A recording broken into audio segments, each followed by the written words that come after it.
Voice search, Amazon Echo, Google. Chip Edwards knows a thing or two about all of these topics, and let me tell you what I learned from talking to him.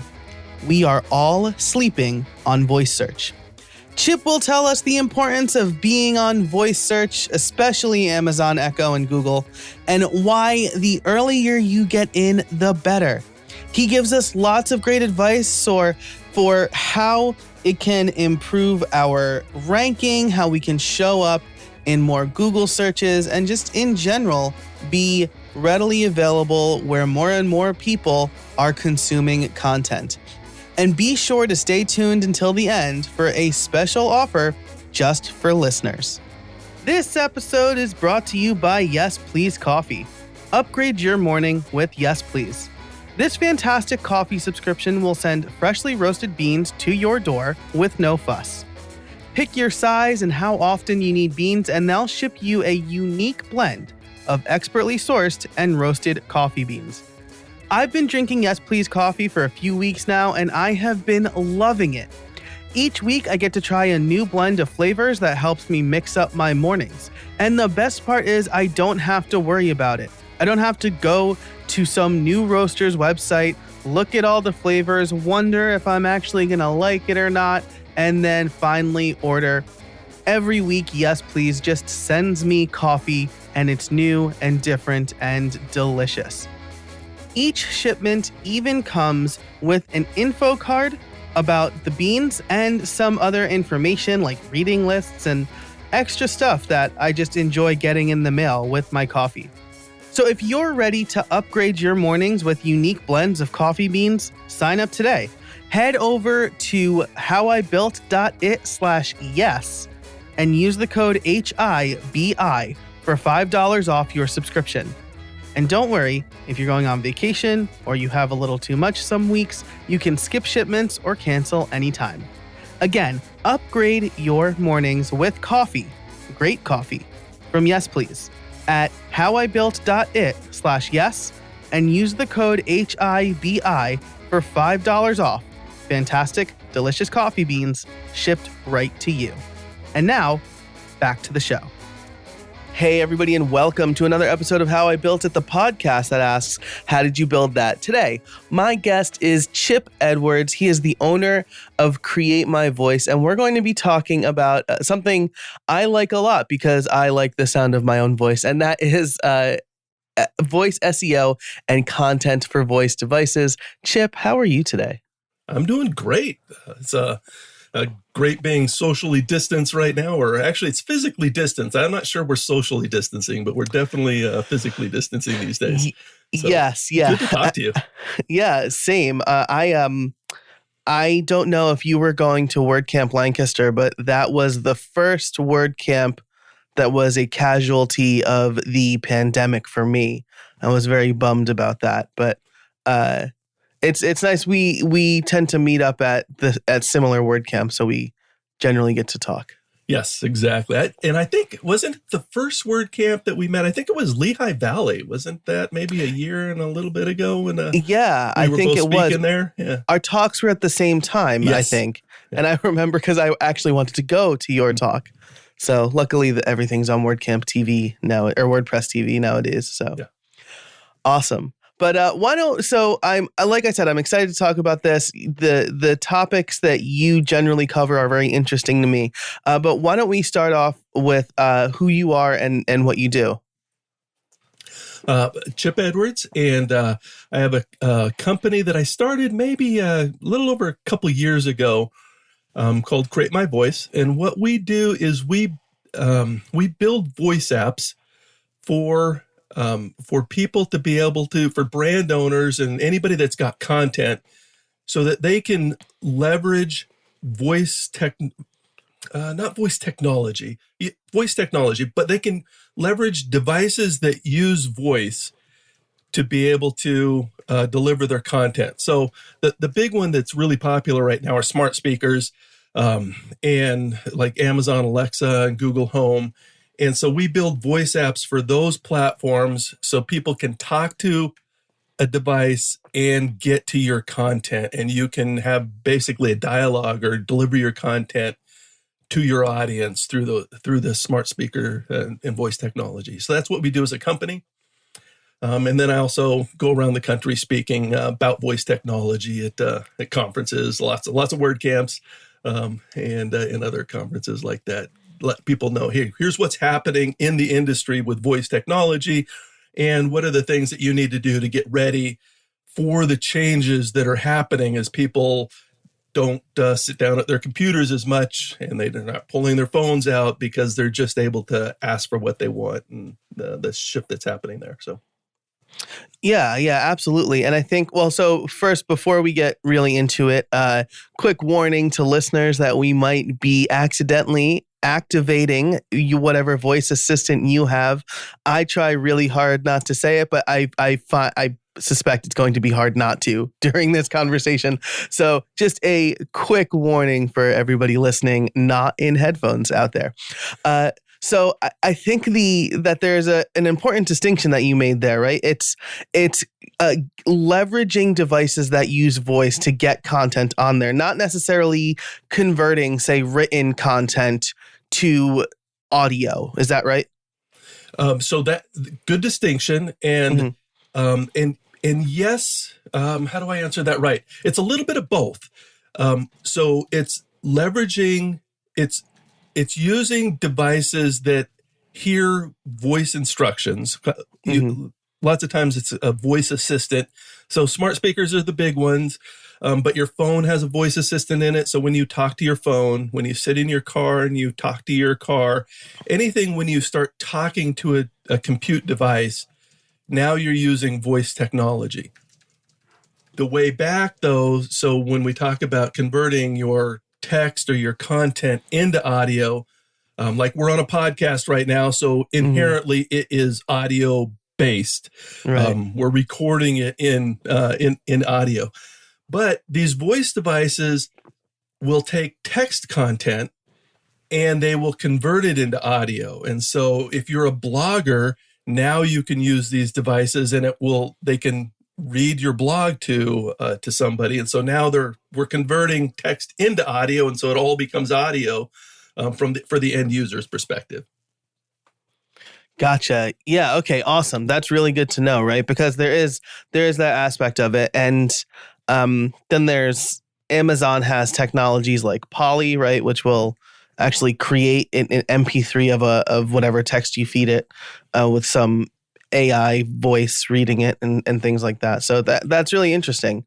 And we're going to talk about a whole lot of that right now. But let's set the stage a little bit. Let's say I am a blogger, not a stretch because I am, and I want my content to show up on voice assistants.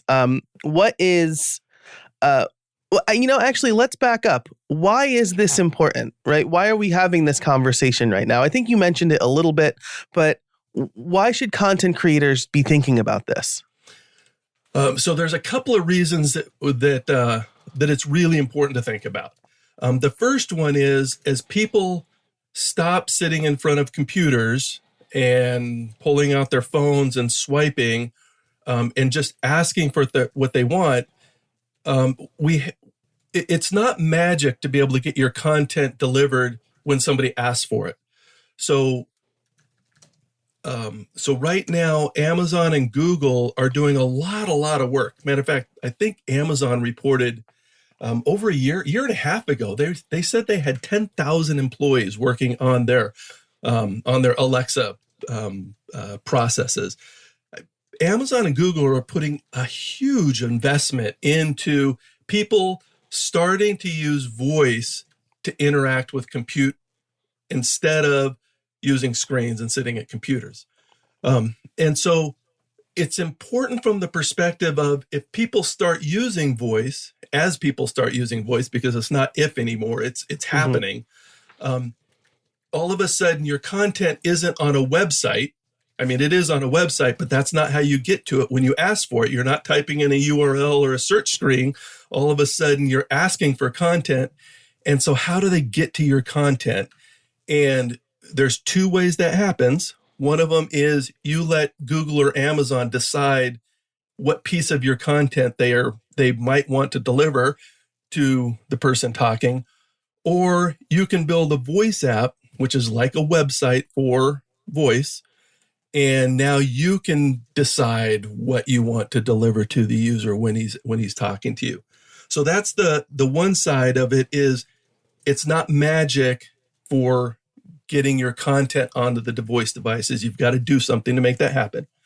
And then the second thing that is absolutely critical, and we should talk about this, is in voice devices, there is a new thing called an invocation name.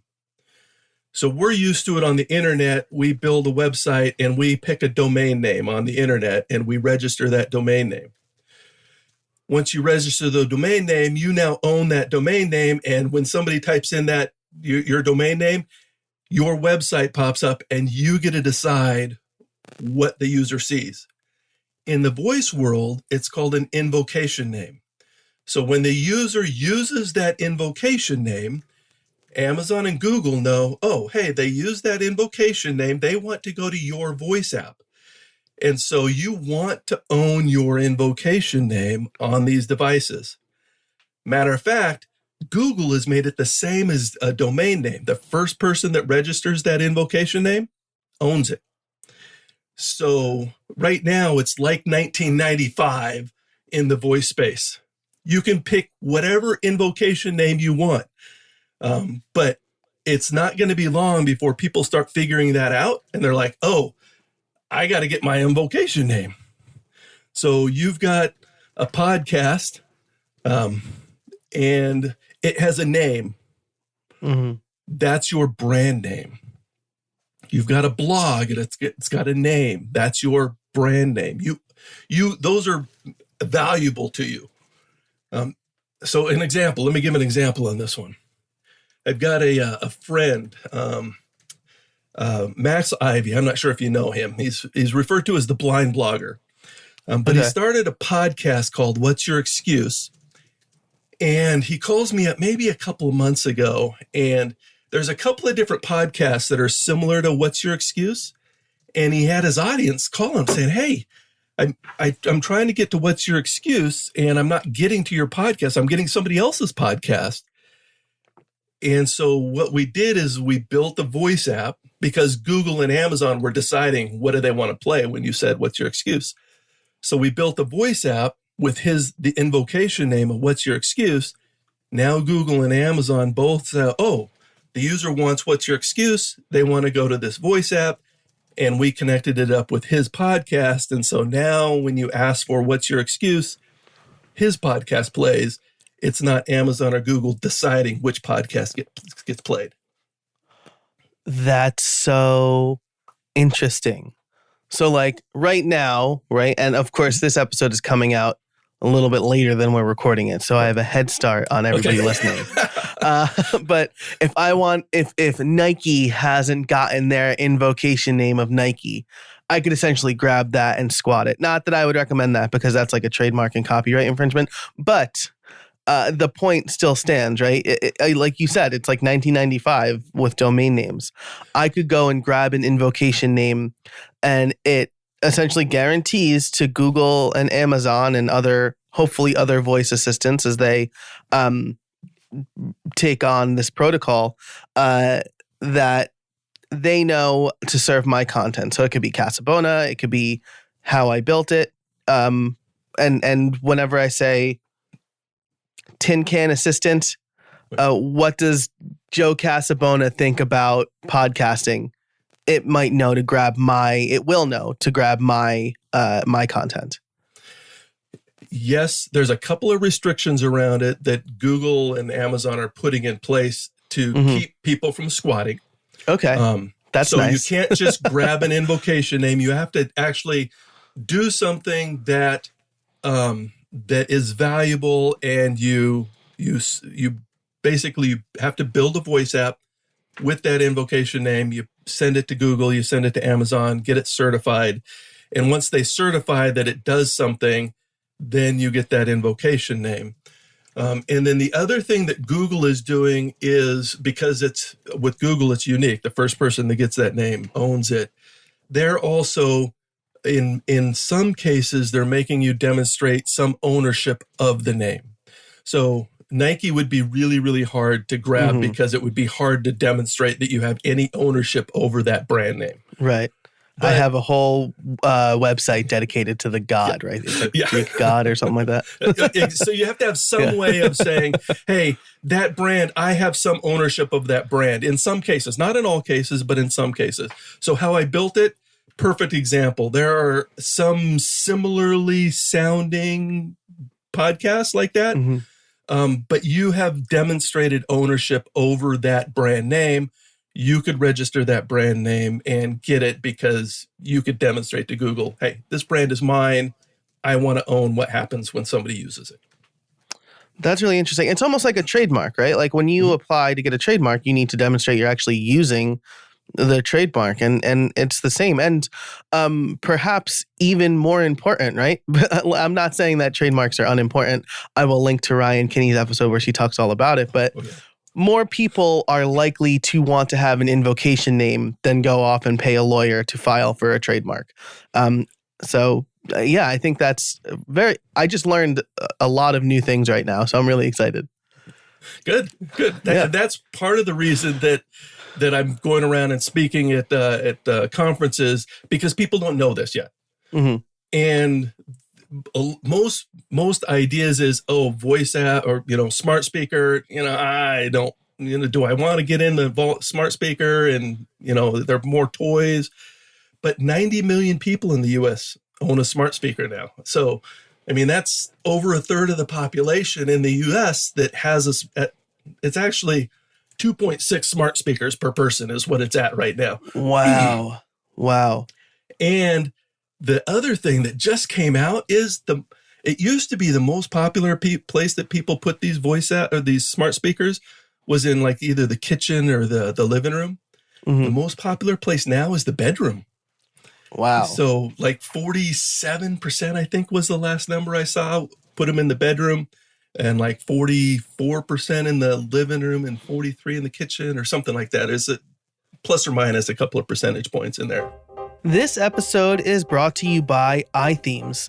Did you know that 60% of website breaches occur because a vulnerability could have been patched but wasn't? That means having software with known vulnerabilities installed on your site gives hackers the blueprint they need to take over your site. Every day, it gets harder and harder to keep track of every disclosed WordPress vulnerability. You have to compare that list to your plugins and themes by version and make sure you're constantly updating. To solve this problem, the iThemes Security Pro plugin created a better way to protect your sites against software vulnerabilities, the #1 culprit of WordPress sites. The new improved WordPress security site scan, powered by iThemes, performs automatic checks for known website vulnerabilities and automatically applies available fixes so you don't have to. Whew. That's some peace of mind. And I could speak personally to this because as somebody who has repaired hacked websites, I know that it could be costly and dangerous to lose information, especially when it's personally identifiable. So iThemes Security Pro also includes a ton of other features to help you keep the bad guys out. Brute force protection, two-factor authentication, passwordless logins, and compromised password protection. Plus a whole lot more to keep you safe. If you want to start securing your sites today, head over to howibuilt.it/ithemes to get the best WordPress security plugin to secure and protect WordPress.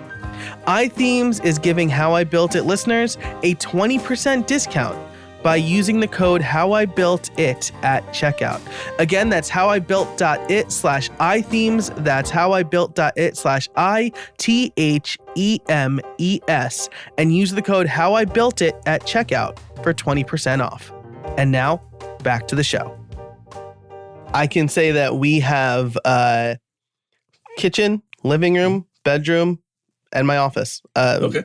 And so the one in the living room is a HomePod. which is more or less useless except for playing really nice music. Like Siri needs some work on the voice assistant part, but that makes, as a user, that makes perfect sense, right? Because you're in bed and you're thinking, did I turn the lights off downstairs? Or did I lock the door? Like, I can't wait to get a smart lock because I could just be like, assistant, lock the door, and I don't have to get up out of bed and down the stairs. So it makes perfect sense. Yeah. And the other one that actually surprised me as far as the new numbers that just came out were like over 15% put them in their bathrooms now. So wow, which is even up from offices as far as where people are putting them. So the thing that I think this kind of demonstrates is the investment that Amazon and Google are putting into these devices.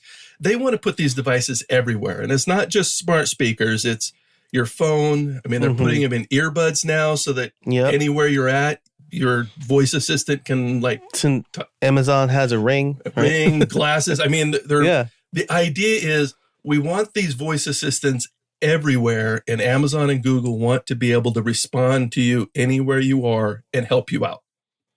So. And again, you mentioned smart speakers, but that doesn't even include smartphones, right?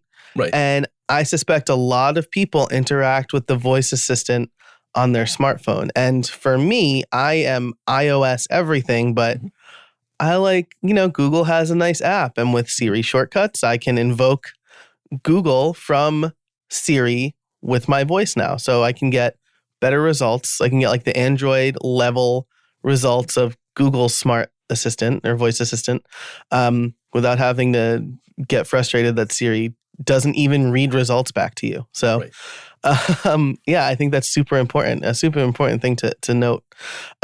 Most people put them in the bathroom, like daily news while they shower, I'm guessing. We probably shouldn't think too hard about that. But yeah, exactly. Awesome. Not sure what or why, but it kind of but they are there. Yeah, exactly.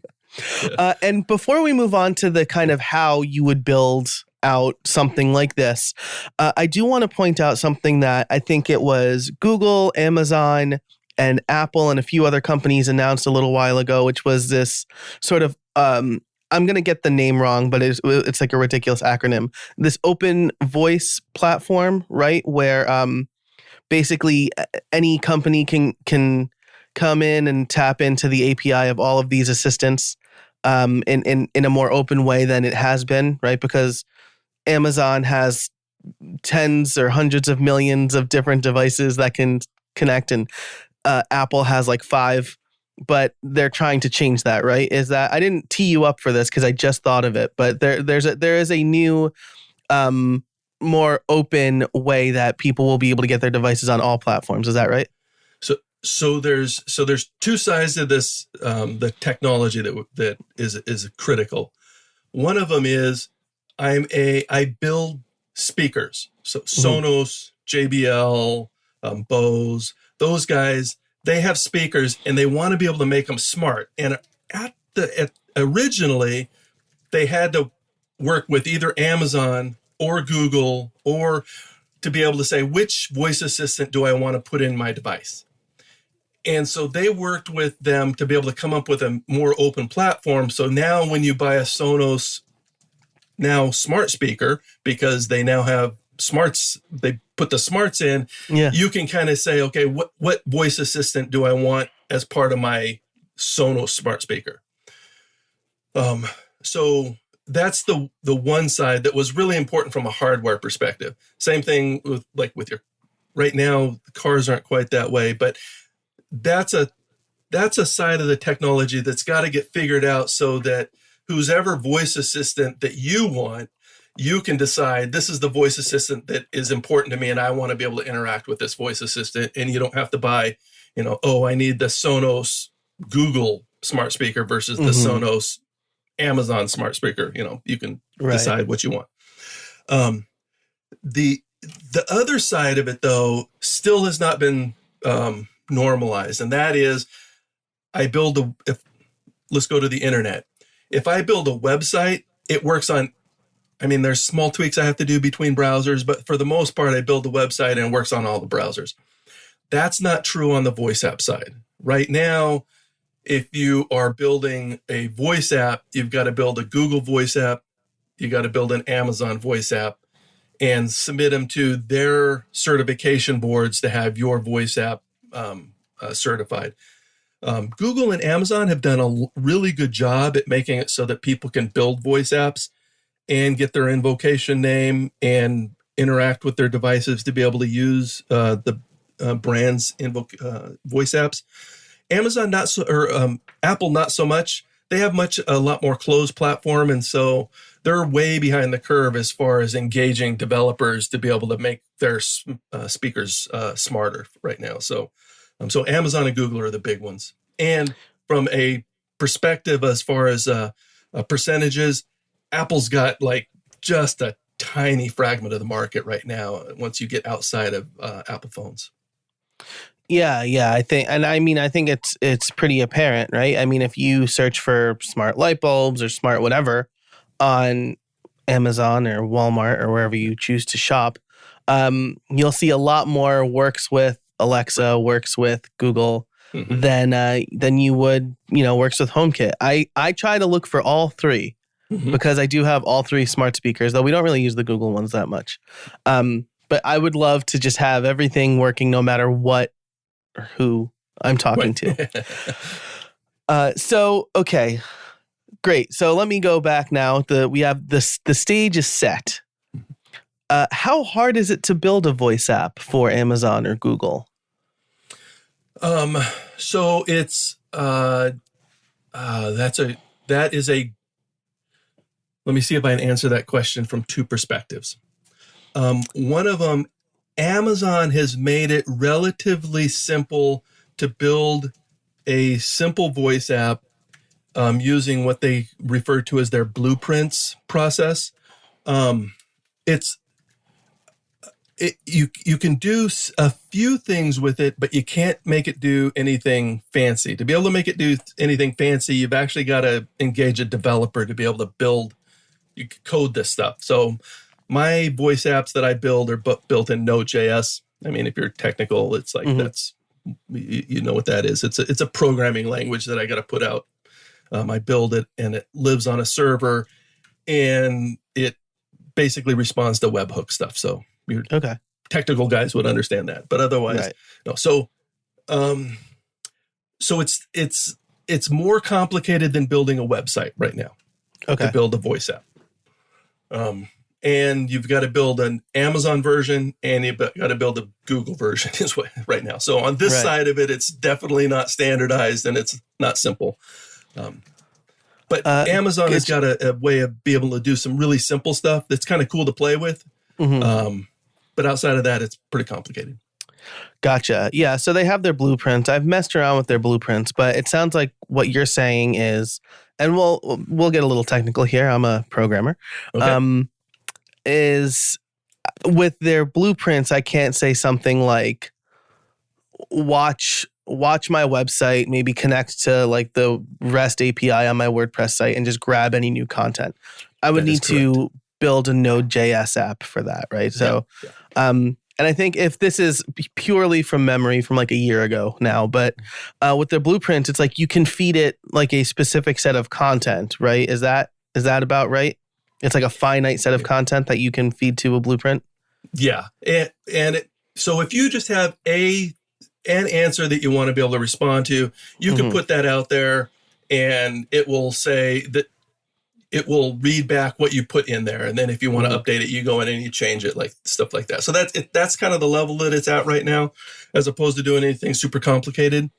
But it's pretty cool to play with. I actually have a couple of instruction video or PDFs on my website that I use with kids and stuff like that. Say, hey, let's build a voice app and walk them through building one. And we use the blueprints because it's simple to do. Yeah. Now, would that be good enough, the Amazon version or say the Google version, to claim an invocation name? So that's a good distinction. And so let me make sure that I'm real clear on this one. It's a way of getting an invocation name on Amazon, but not Google, because you've got to build them separate. Mhm. And that's the distinction when I mentioned that Google has made their invocation names unique. Yeah. The flip side of that is Amazon has not made them unique. So multiple people can have the same invocation name on Amazon's devices, but you can't on Google's devices. It causes a problem for the user because if there's multiple out there with the same invocation name, the user's got to say, this is the one I want. But once they choose it, it goes there. On Google's side, the user doesn't have to choose. Whoever's invocation name got certified with that, that's where it goes. There's no enabling the skill. It's automatic. Gotcha. That makes sense, right? So on Amazon, as you have pointed out, there are a few other podcasts that have very similar sounding names to How I Built It, including a big one. So there could be a little bit of confusion on Amazon, right? Because I know that people will refer to my podcast by the big podcast name.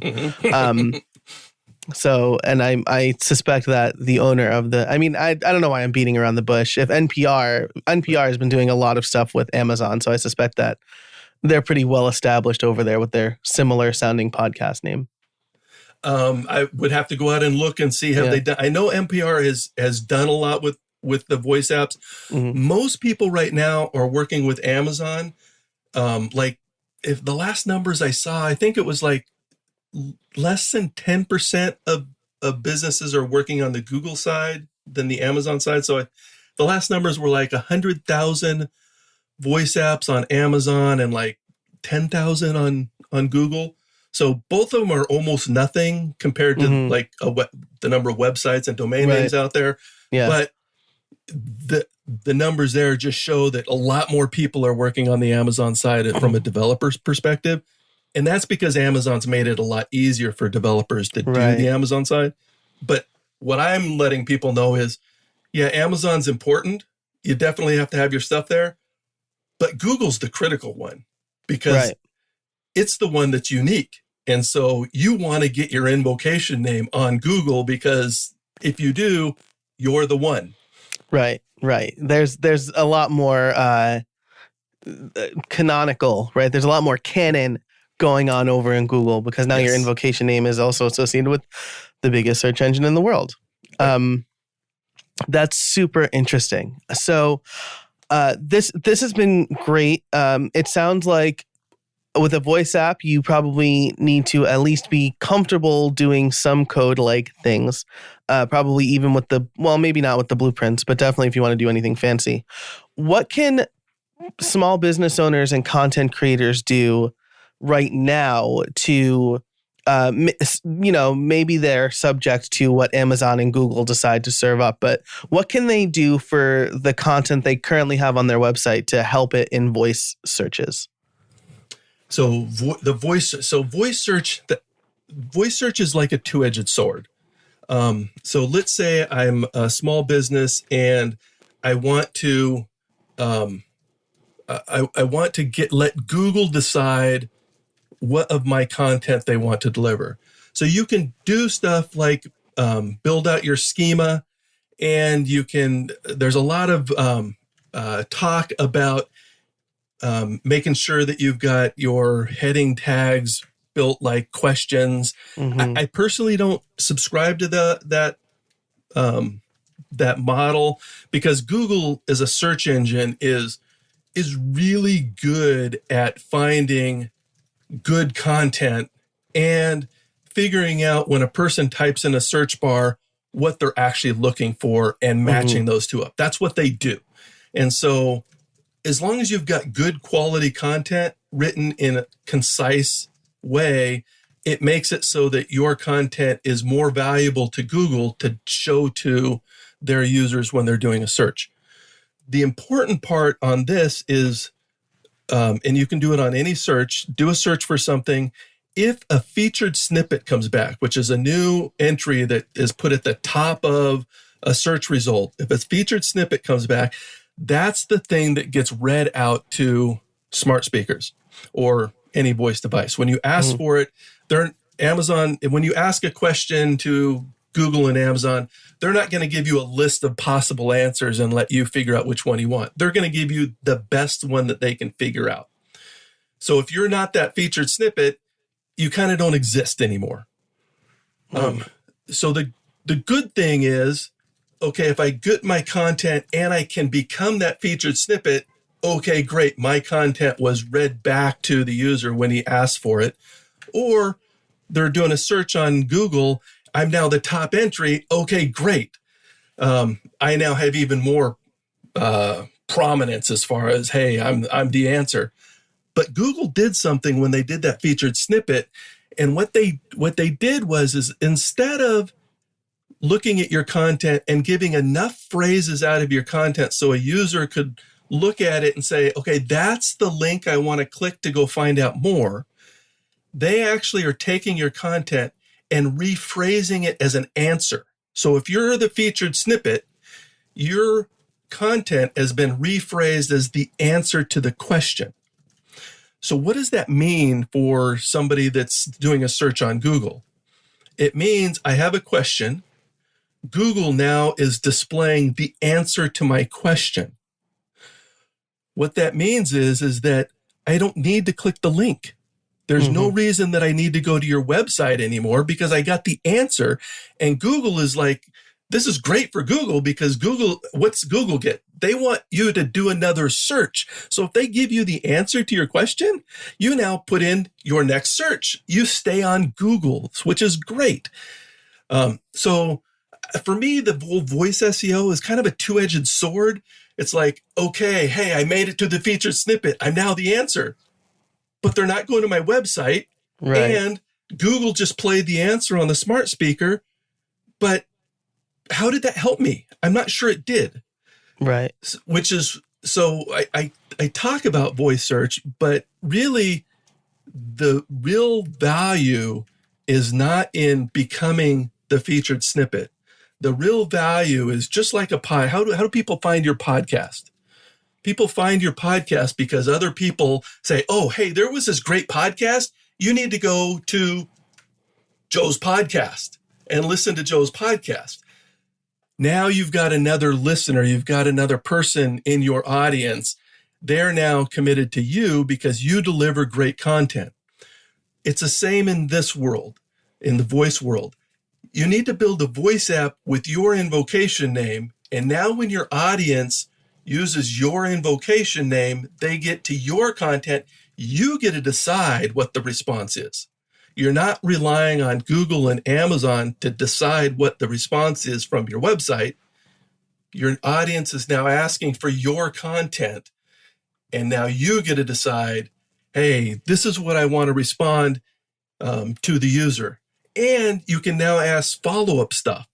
One of the examples I just gave was at April Weir's Conversion Control Summit this last weekend. Mm-hmm. If you have a Capital One credit card, they're big into voice technology. They got a voice app out there.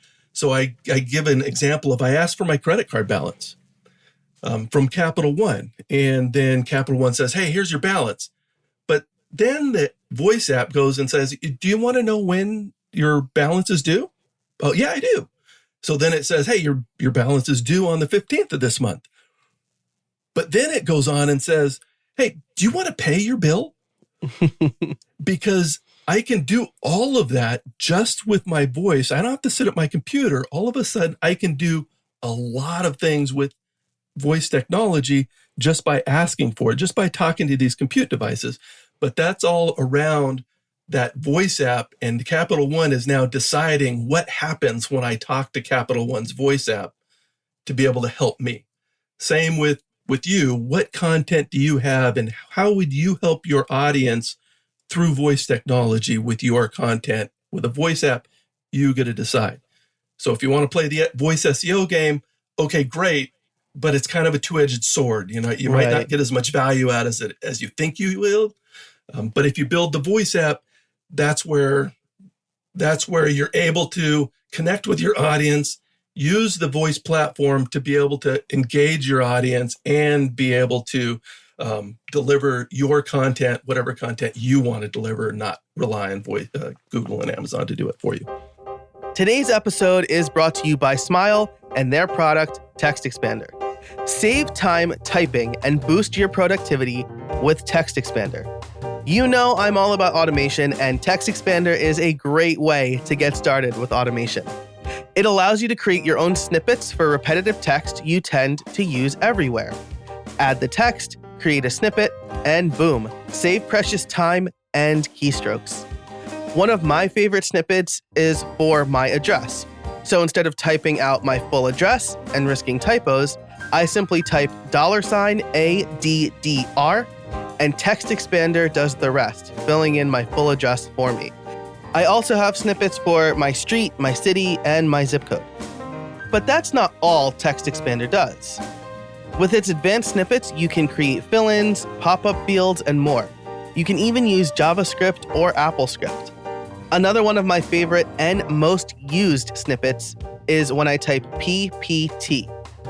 That will take whatever text I have on my clipboard and convert it to plain text. So I'm no longer fighting formatting when I copy from a Word document, a Google Doc, or a plain HTML page, like a website. I also use it for common links, email messages, which I can completely customize with fill-ins and drop-down menus, and even date calculations. I'm currently writing a book, and Text Expander has been instrumental with that. Text Expander is available on macOS, Windows, Chrome, iPhone, and iPad, so pretty much anywhere you do computing. If you've been curious about trying Text Expander or automation in general, now's the time. As a listener, you can get 20% off your first year. Just visit textexpander.com/podcast and let them know How I Built It sent you. That's textexpander.com/podcast for 20% off your first year. And now, back to the show.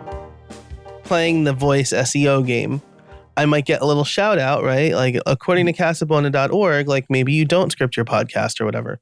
Right. But if I have the Casabona.org app or whatever, I could say, I don't think you should script your podcast, but there are some other resources. Would you like me to email them to you, right? And then I like build my email list because they're in my voice app or whatever. You know, there could be some call to action like, would you like to pay your bill? Right. There, exactly. Once you've engaged your audience, now you can work with the audience as far as what you want to do with your voice app, because you now have control over that dialogue that's happening with your users. That's really fantastic. And so you've given us a lot of great advice. I am going to ask you my favorite question in a minute, which is I'll plant it now so that you have some time to think. Okay. Do you have any trade secrets for us? But I do want to ask you before we get to that and wrap up the show. I think I know the answer, but who do you think has the best voice assistant right now? Oh, that's a good. So it depends on what you're doing as to which one is best, I think. Google, though, the Google Assistant is fantastic at being able to answer questions because that's what Google does. I mean, Google is excellent at that, and they have scraped everybody in the world's website to be able to figure out answers for stuff. So Google's really great at that side of it. Amazon is better at being able to do a dialogue and make it easier for developers to be able to work with their platform to be able to do stuff, which is why you've got a lot more Amazon's Alexa skills than you do Google Actions right now. So it kind of depends on what metric you're ranking on. I know Amazon is working really hard to be able to be better at answering questions. And Google is working really hard at saying, hey, we want to integrate with all your home devices and we want to be able to get in your car and everything else too. So they're really competing a lot with each other to be able to be the voice assistant for people. Because once you kind of commit to one of them, you're usually, that's the one you use. So Amazon has more of the market right now from smart speakers than Google, but the prediction is that eventually it's going to equalize out and Amazon and Google are going to have about the same market share with smart speakers eventually in the future, with everybody else having a small piece, but it's going to be mostly Google and Amazon is what the predictions are. Gotcha. Do you think that there's some validity to the Apple approach of opening up shortcuts on iOS so people can build their own voice commands, or is that really more like a personal level thing? And if you're a content creator, you definitely want to try to get on like Amazon and Google first. Yeah, so I think that I'm expecting Apple to eventually come up with a plan for how they're going to engage brand owners to be able to leverage their devices. But Apple's got this, they've got a good thing, bad thing going. They've got a good thing because they're really secure environment because they don't let anybody mess with it. But it's a bad thing because they don't let anybody mess with it. And so it's either Apple builds it or nobody builds it. Right. So I don't know. They've got to figure that problem out to be able to engage brands. And so Capital One and everybody can build out their leveraging those devices to be able to help the people who use those devices. I don't know what's going to happen there yet. So that's why Amazon and Google are currently running away with it, because of how they've opened their platform up for people to be able to, for brand owners to be able to use those platforms to be able to engage with their audience. Yeah, it's tough, right? The walled garden is nice because, nothing's ever going to get to your garden, but nobody's ever going to be able to, eat from your garden or whatever. Right, exactly. That I feel like that analogy fell apart quickly, but, I know what you're saying. Awesome. So let's wrap up here. Do you have any trade secrets for us? Some piece of advice that you try to impart upon people when you speak at conferences or when you have a call with a client? Yeah. So I think I gave the trade secret piece away that I present at conferences, and that is, hey, this invocation name thing, nobody knows about it yet, and it's gonna be a big deal.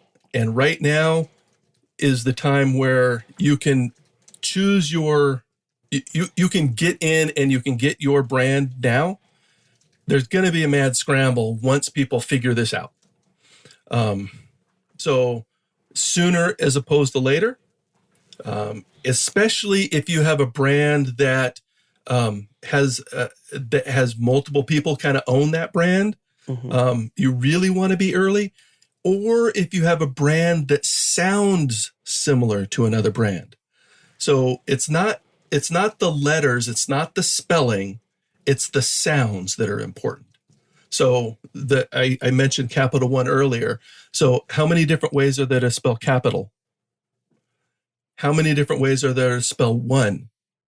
Okay, so if I own Capital One spelled differently, it doesn't matter because it sounds the same. The voice device can't figure out the difference.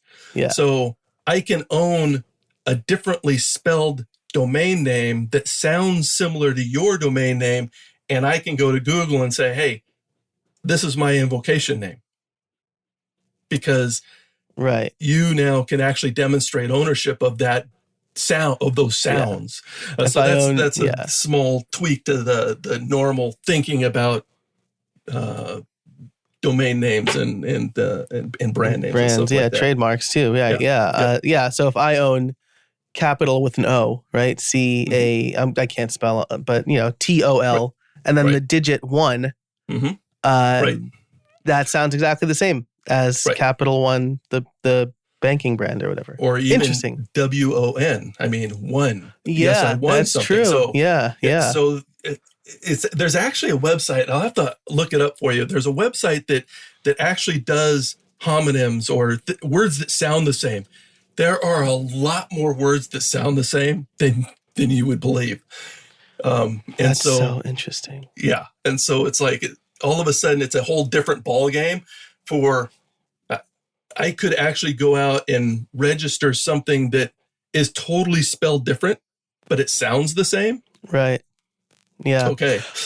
So, I have one more question then. I know we got the trade secret and we're supposed to wrap up, but this just made me think of something, right? Okay. In America, we call tin foil aluminum foil. In England, they pronounce aluminium. Is that two different invocation names, or is Google smart enough to know that it is the same word, the same thing, just a different pronunciation? That's actually really good. So it gets a little bit more technical, but the high level is when you have your voice app, you actually register it for different areas as well as different languages, and so most of them are built for U.S. English right now. But for Amazon, lots of times I'll do it for all of the English speaking areas. I'll do it for, so Great Britain and India and Canada and Australia. It seems like I'm missing one. Anyway, so in each of those areas, you can say, this is the sound or this is the words, because lots of times we'll use different phrasing even to mean the same thing. And so that's the way that you can make your voice app respond differently and or understand different phrasing, and how does that mean? And so, you basically have to tailor it for each. Yeah, area. It's a different take on localization, right? Yes, exactly. Wow. Yeah. Man, very complicated stuff, but super cool. Well, Chip, thank you so much for taking the time today. We talked a little longer than normal, but I had a lot of questions and you answered all of them. I know the listeners learned something today. If they want to learn more about you, where can people find you? So the easiest way is to go to my website, createmyvoice.com. You can also get me on social media. I'm LinkedIn, Facebook, Twitter, mostly.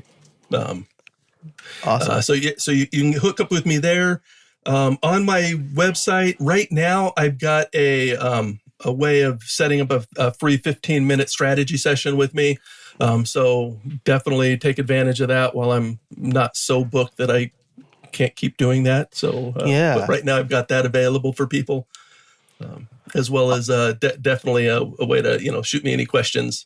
My contact information's out on the website. So createmyvoice.com is the easiest way to get to me. Awesome. I will link to that and everything we talked about in the show notes over at howibuilt.it. Chip, thanks so much for joining us today. I really appreciate it. Absolutely. Thanks, Joe. This was great. Good talking to you. Thanks so much to Chip for joining us today. Get your invocation name now. It's really important. Really important.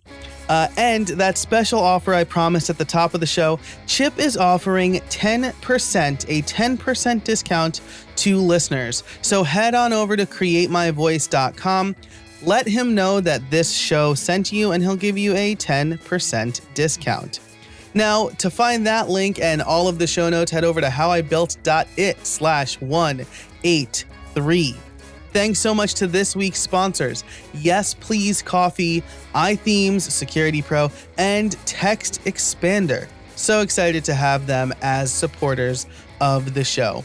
If you want more tips, tricks, updates, information about the show and creating content for your business, why don't you sign up for my newsletter? It's the Build Something newsletter, and you can subscribe over at howibuilt.it/subscribe. Thanks so much for listening, and until next time, get out there and build something.